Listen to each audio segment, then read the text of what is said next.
Hello and welcome to another episode on Maritime Radar. Nigeria remains the pivot of West Africa's oil and gas and maritime activities, owing to its strategic location in the Gulf of Guinea. Blessed with vast inland waterways, resources estimated at nearly 3,000 kilometers, comprising more than 50 rivers that can support vibrant intra-regional trade. The country is the largest oil producer in Africa and the fifth largest exporter of liquefied natural gas in the world. Nigeria's size and population are key drivers for large-scale importation, especially of petroleum products, owing to the lack of sufficient refining capacity. The oil and gas and maritime industry have for decades been of strategic importance to the economic and even political stability of the country, as its crude oil and natural gas resources are the backbone of its economy. How to build an effective synergy between the oil and gas and maritime sectors to derive the full benefits of the blue economy are some of the issues that will be on the front burner on today's show. I'm Nneoma Obi-Asualo.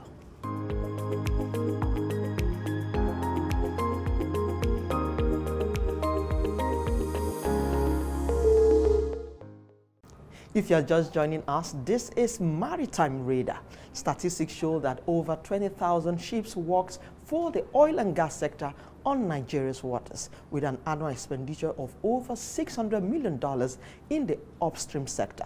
In this chat with Dr. Oladunni, President Women in Energy, Oil and Gas, she shares the common business interests and challenges between the oil and gas and the maritime sectors, and how we can foster an effective synergy that will bring about the desired value. Stay with us.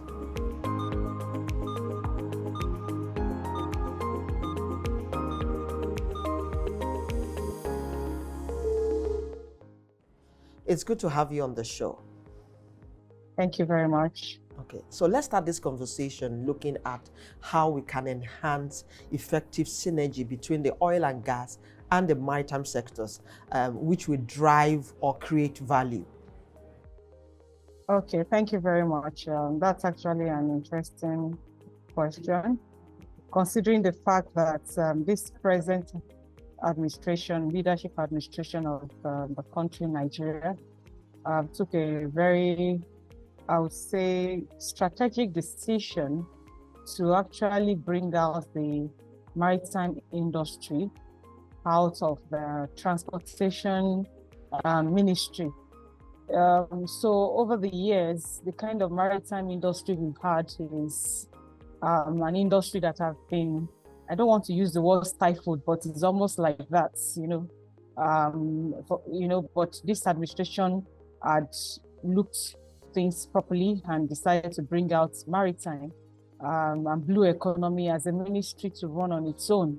And so for me, that's a very big plus. And I would like to say congratulations to everybody in that part of the value chain, one way or the other. Second to that is the emphasis and the relationship with the energy, oil and gas space. Because over the years, the intersection between the two industries have been so limited to just like logistics. So you see for the upstream industry, there's maritime activities around supplies, logistics, and so on. For the downstream, it's about the same thing. So we import PMS, we import AGO and all that. And then for the cargoes, it's almost the same thing. So that's been the major activities, and of course the exportation of the crude oil as well. But in recent times, because of the different technological developments in the energy, oil and gas industry, it is very, very, very important to take that relationship beyond the marine logistics thing to even management of assets. So before now, until very recently, we started having assets that are stationed right in the marine, right in the waters. So we have assets like FPSO, we have assets like FLNG, we have rigs, and so on. And these are, whichever way, they are also marine assets because they are right there inside the waters, offshore. So the main intersection between the two industries is the offshore activities, aside the general logistics that has been the norm that we are all very much aware of.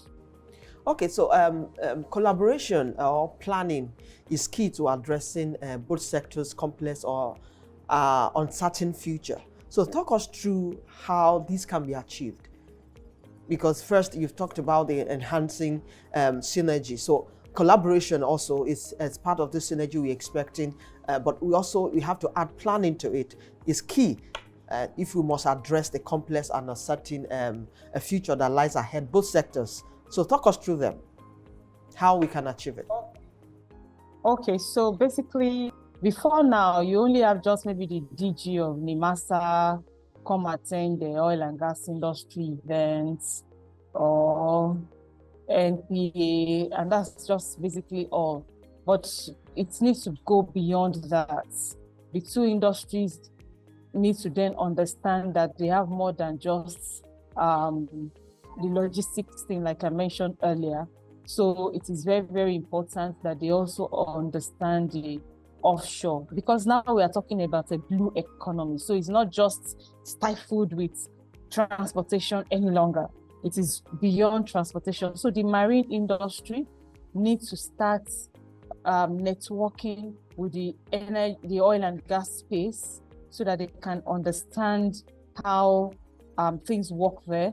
They can then be able to bring out the value add, things they can do to also add value to the industry, add value to the organizations, and then be able to also drive and derive value.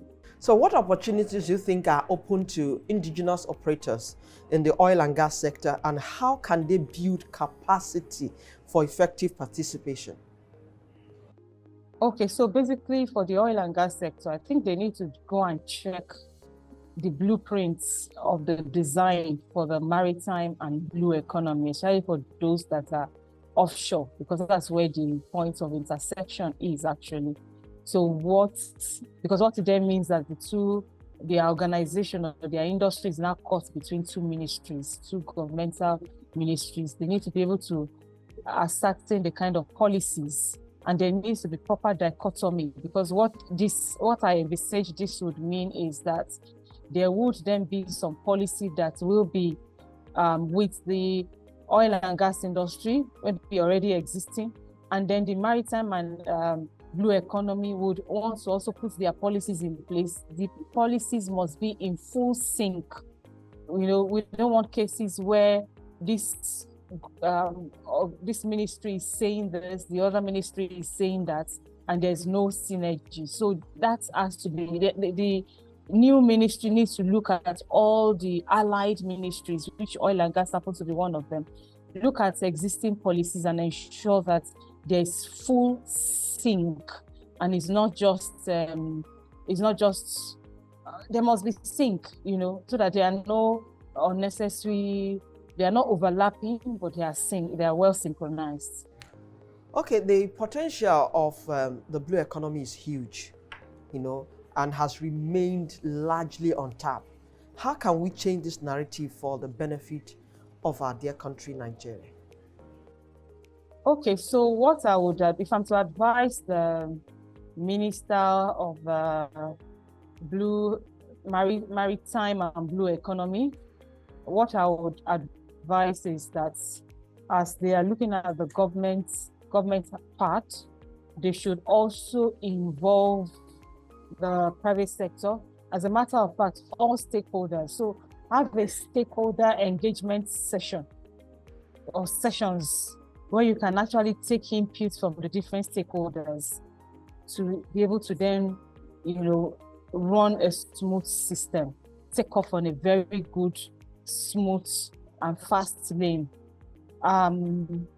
Well, if they might want to even form like a sectorial working group, different sectorial working group that cuts across the different arms of the blue economy, because you still have the fishing, you still have the core maritime, you have the ships, the logistics, you have the cruise lines and all those other things that nobody has really been talking about in Nigeria, which I want to believe is part of why the government decided to bring it out as a ministry on its own, so that they can look into all those things and be able to drive core value from it.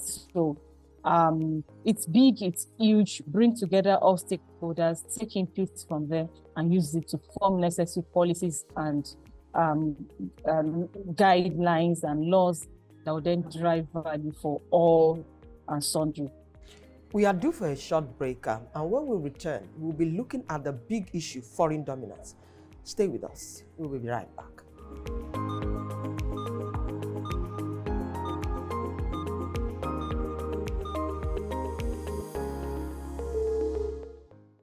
News Central TV, Africa's #1 storyteller, has come with the best of both worlds. With a combination of news app and live TV, we ensure that you keep track of the latest headlines, breaking news, and in-depth analysis from professional journalists from around the continent.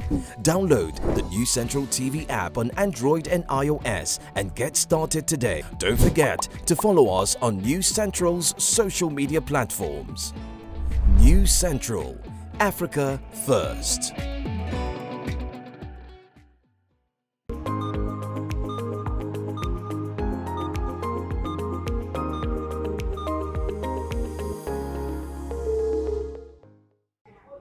If you are just joining us, this is Maritime Radio, and I still have with me Dr. Oladunni.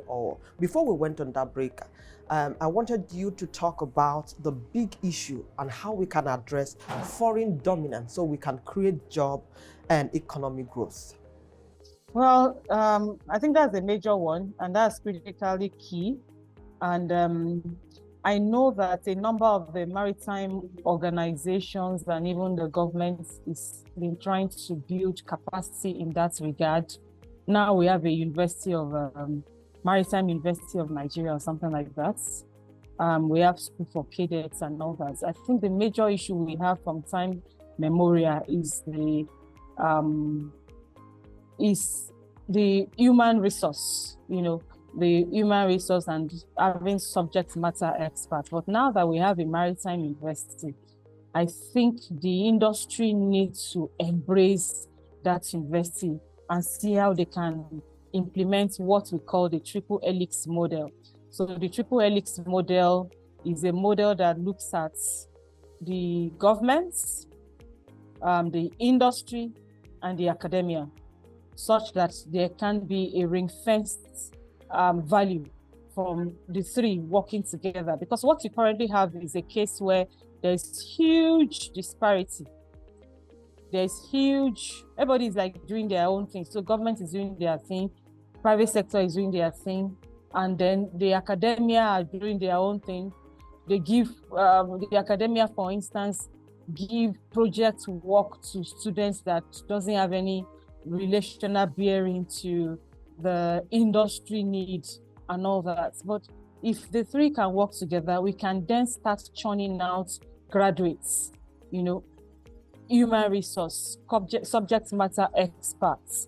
And then another thing we need to do is, because of it's some of these areas are pretty, they are a bit green to the Nigerian to Nigeria generally. So we need to then be deliberate about going out to build capacity, knowledge transfer. So as we bring in those expatriates, for instance, there must be the local content bit of things. For instance, in the oil and gas industry, we have the Nigerian Content Development and Monitoring Board.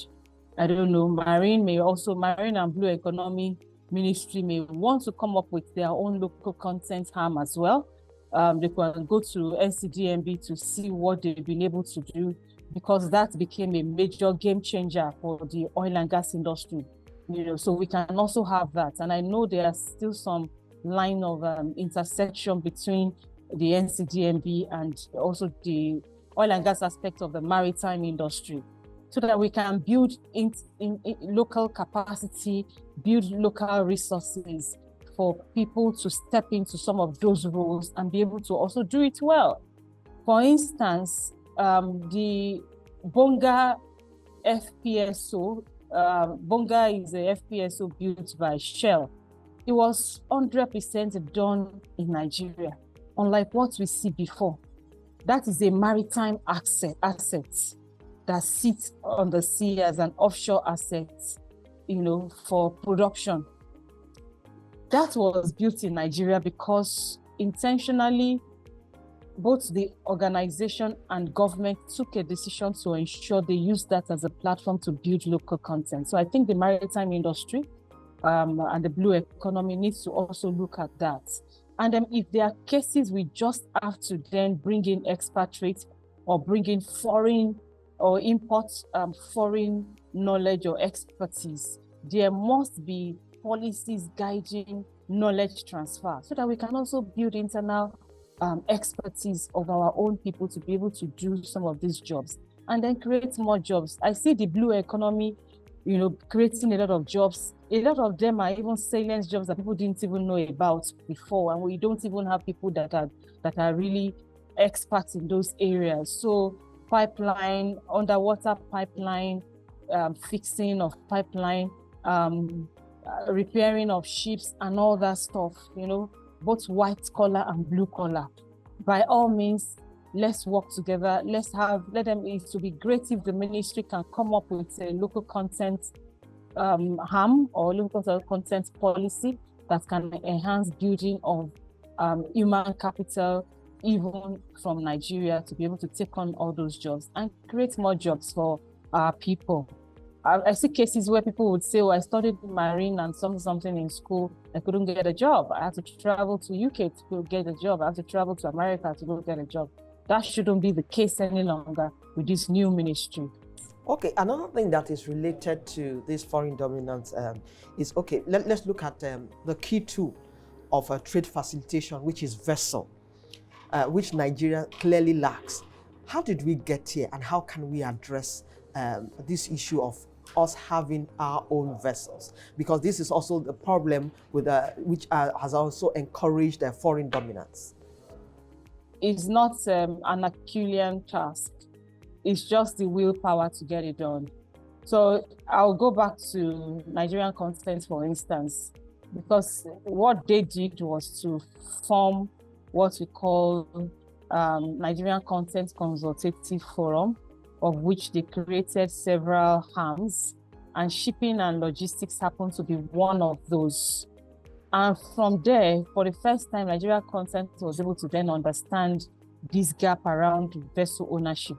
And suddenly, we started seeing cases of Nigerians having that confidence. Before, there wasn't so much confidence. Nigerians having the confidence to also go for vessel ownership. I was talking to one of the awardees of the OMIS Award, and she in her award narrative, our organization was able to move from a 4 vessel to an 11 vessel in just about 5 or 7 years thereabouts. For me, that was so impressive. So what it means is it can be done.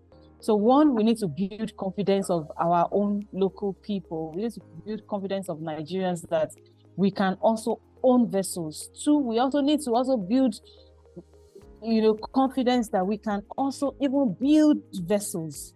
We can build vessels in Nigeria. It can be done. We have people that have gone to study marine engineering, study mechanical engineering, study all sorts of engineering. Again, triple helix. We can build vessels, we can own vessels. And then the other major aspect of it is the financial investments. If we do the numbers, whichever way, there's good payoff. So it's for people to be able to also have the confidence to go for it. So if you ever bring in the money from offshore or from foreign banks, go for it. Go for it and understand how to run it and go for knowledge. So it's something we have to do deliberately. And of course, the government aspect is critical. So these governments can decide that currently, this is the so number of vessels that are Nigerian owned. We want to be able to double this in 4 years. in 8 years. You want to be able to triple this, you want to be able to quadruple this, you want this to be able to increase the social number, and then put out policies that can make it an enabling activity and an enabling business venture for those that will look at it. Create platforms where people can talk about it, and then let them be able to catch the vision that, oh, I can also own a vessel.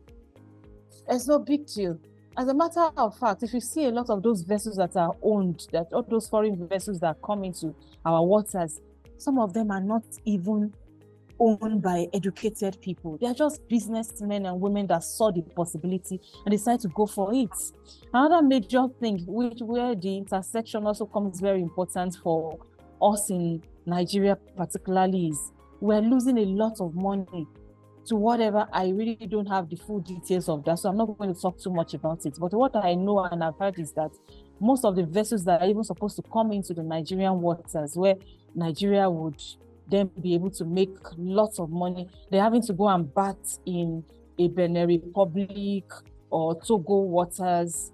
And as such, Nigeria loses a huge sum of money.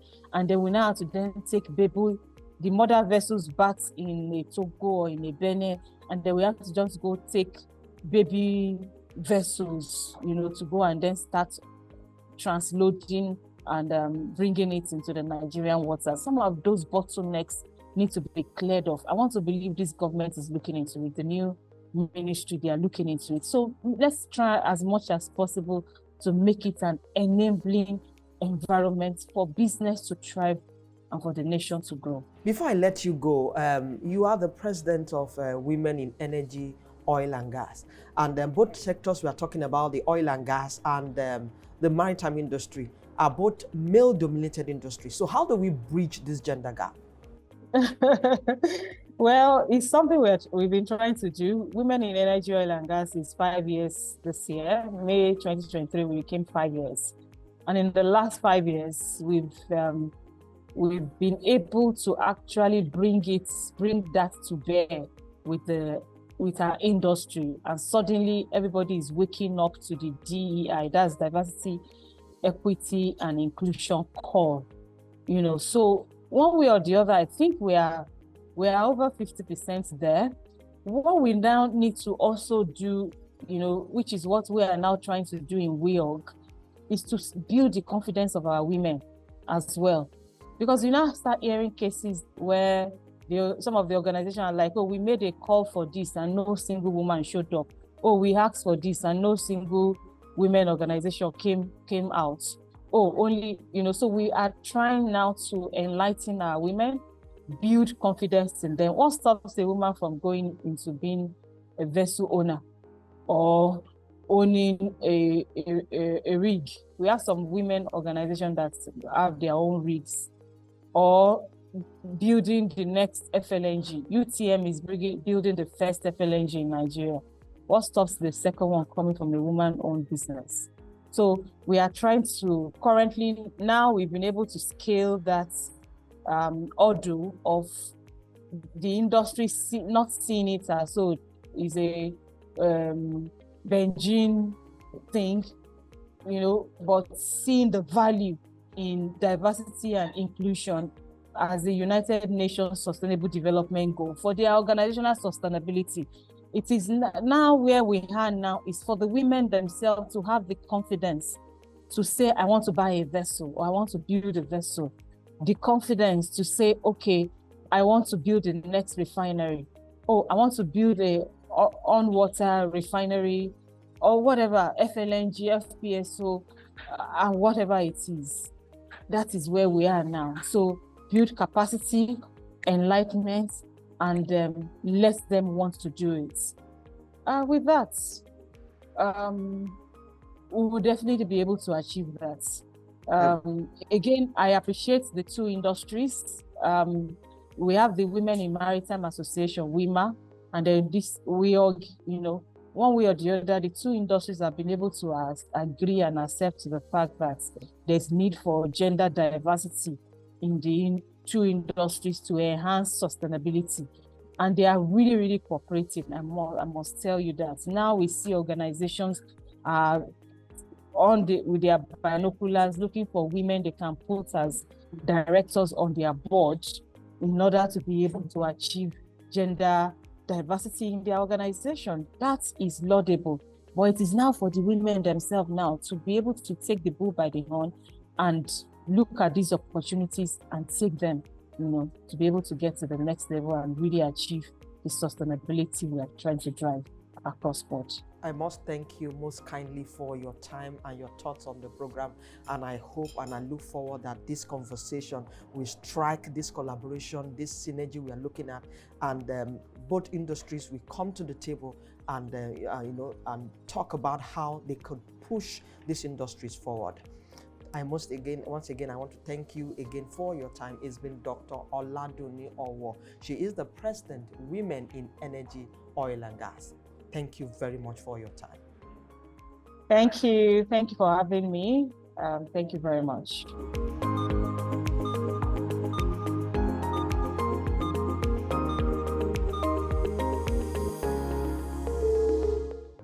You wake up to a lot of stories about Africa. But this is where you get the story straight. Where we explore different angles because we understand our stories. There's that passion when it's your perspective and not a distant perception. I know you hear it a lot, but it's true. Nobody can tell your story better than you. That's what we do.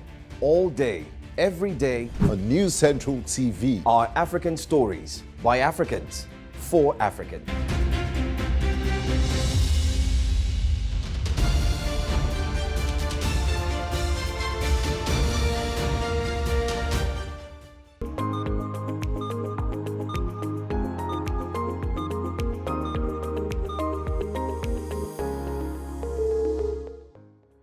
And that's where we draw the curtain on today's show. Join us every week on Maritime Radar as we explore key drivers of development in Africa's maritime sector. You can also expect the latest in global and local maritime news, plus industry insights right here. I'm Nneoma Obi-Asualo. Many thanks for your time on today's show. See you again next week.